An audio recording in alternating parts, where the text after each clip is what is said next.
I'm Dave Froehlich. Thanks for watching this CrimeWatch YouTube exclusive where we take a look back at recent crime stories that have been making headlines in our area and across the state. The city of Austin had a violent weekend recently. In less than 48 hours, the city saw 2 homicides and a deadly officer-involved shooting. Fox 7 Austin's John Krinjak has more. It's scary, it really is. Austin residents on edge Monday after a violent weekend across the city. APD investigating 2 homicides, one downtown and another in North Austin, as well as an officer-involved shooting in Northwest Austin. I talked to someone and she told me that the cops killed one person. That began with several 911 calls late Friday night. Neighbors reporting noise and loud music, then gunfire at the Summer Grove Apartments on San Felipe Boulevard near McNeil and 183. Another caller reported seeing a white male wearing black clothing walking around with a black AR, and that a subject had 4 to 5 Hispanic males at gunpoint. Cops arrived to find cars and people fleeing the scene. Then they saw the suspect, who stepped into a breezeway holding a gun. Officers announced to the suspect, "Austin police, show me your hands," and repeated the command, "Show me your hands," in Spanish.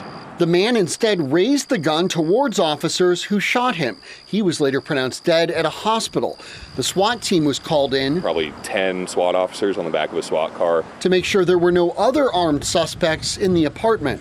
Just hours later in downtown Austin, a deadly shooting. Around 6:30 Saturday morning, police were called to the Quincy Apartments on Red River near Rainey. There were multiple gunshots heard and a victim had been located.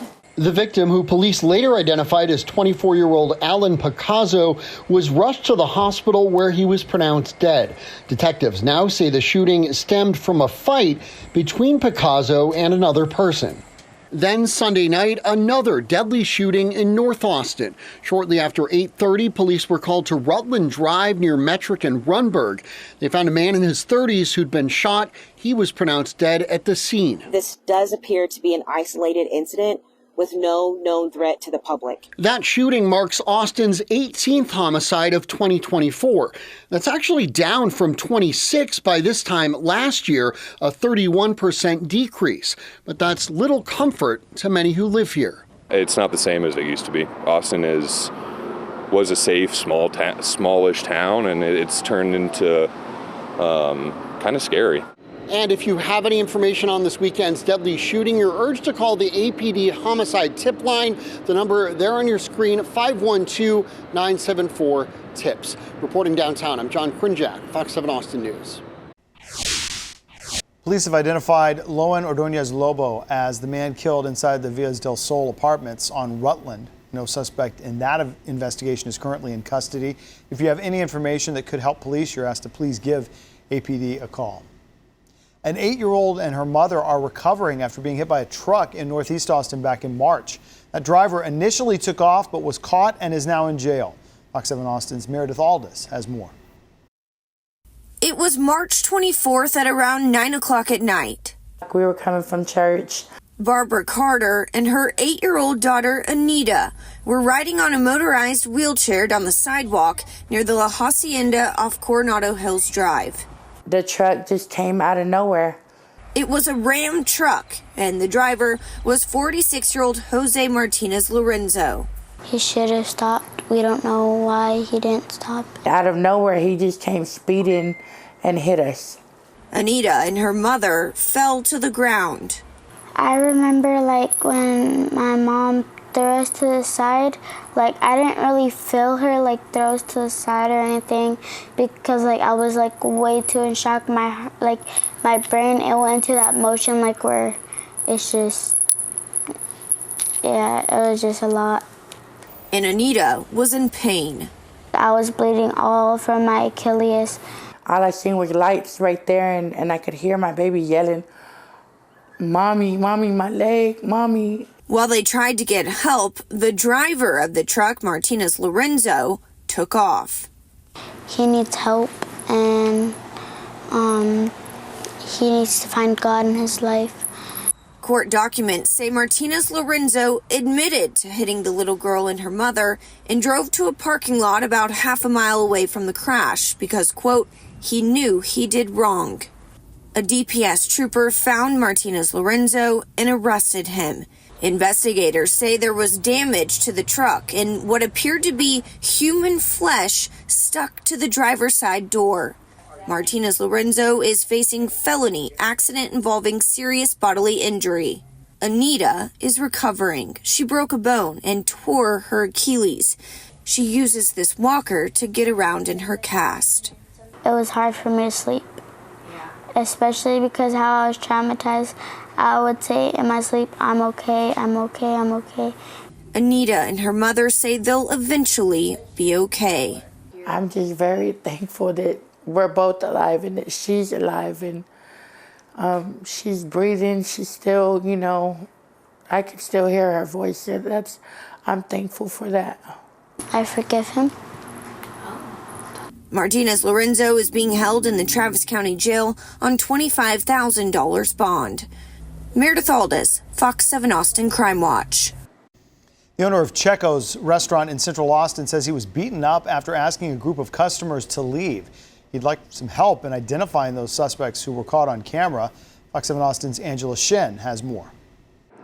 The owner's family says what started as a group of customers not wanting to pay turned violent, and now the owner is bruised up.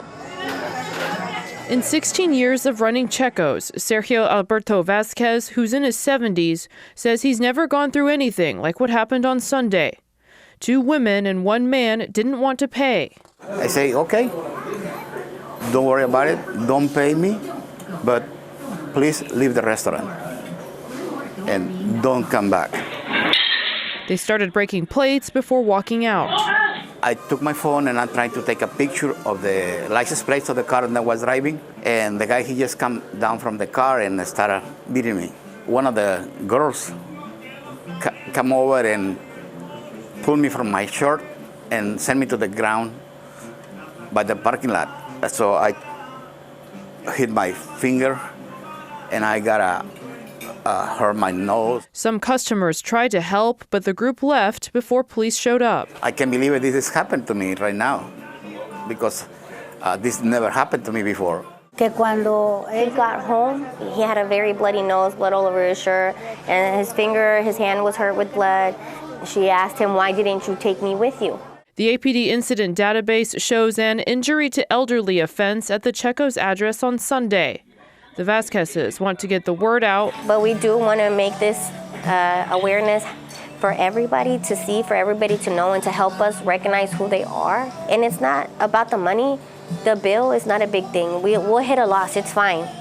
But to be physically abusive to somebody, that's traumatizing. So they can continue serving customers without fear.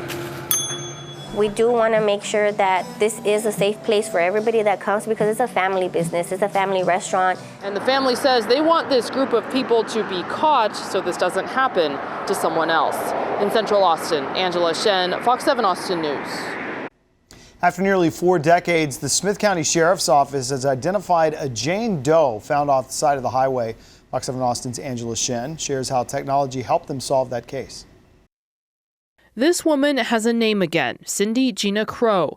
The Smith County Sheriff's Office says her remains were found on October 1st, 1985, by TxDOT crews along I-20 east of Highway 69. The 27-year-old from Arlington had married in January of 1984 and had a child in July of that year. She was found with a shirt that said Top Rail Country Music, as well as an earring and a watch. The body was determined to have been there for about a year or more, due to the condition of the bones.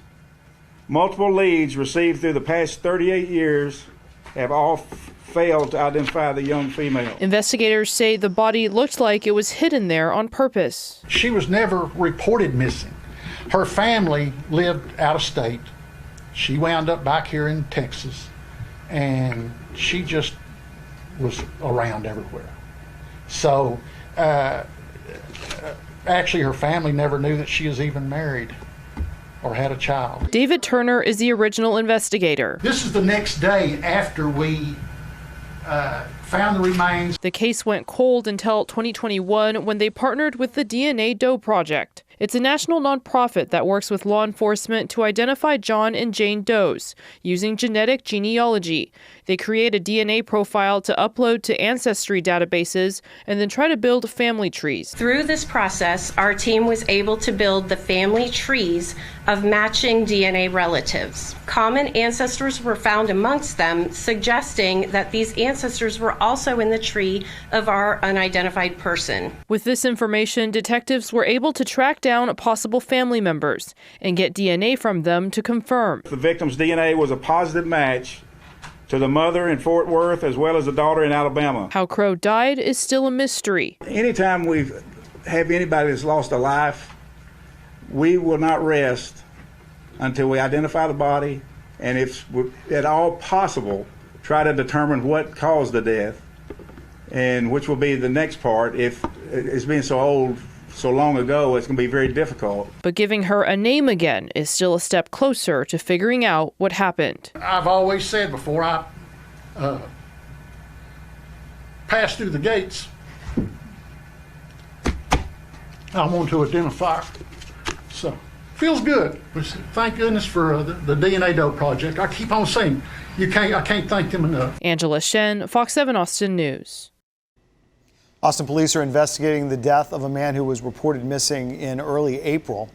Around 7 p.m. on April 19th, officers got a call about a body found on Spring Meadow Road near Brookcrest. That victim was identified as Christian Rangel, who was reported missing on April 8th. So far, there's no word on the cause of death. If you have any information, you're asked to please call either Austin Police or Crime Stoppers. An Austin woman is suing her apartment complex. She says her management failed to fix a door lock that turned into a frightening break-in. Fox 7 Austin's Lauren Rangel has that story. Terrifying, confusing, a little bit like disbelief as well, I think. That's how MK describes an early morning in December of 2022. All I could really feel were just his hands and his voice and his breath. At around 3 a.m., she woke up to a man in her bedroom. I mean, I was in my bed. He was literally behind me, cuddling me, like spooning me. And he was just so comfortable. She screamed, fighting him off as her roommate called 911. The intruder ran out through her sliding glass door. I am proud of myself for fighting, so I at least am proud of that. This week, her fight continues, this time in court. For months, MK says she had asked Clear Property Management, the former owners of her East Austin apartment complex, to fix the broken lock on the sliding back door. We had very much made it very, very, very clear and very well known that this was an issue. This was a personal issue for us, something we didn't feel safe with. So if they had come to fix the door, I honestly think that I probably wouldn't have been in that position. She even told them about the assault. The only thing they really say is, oh, wow.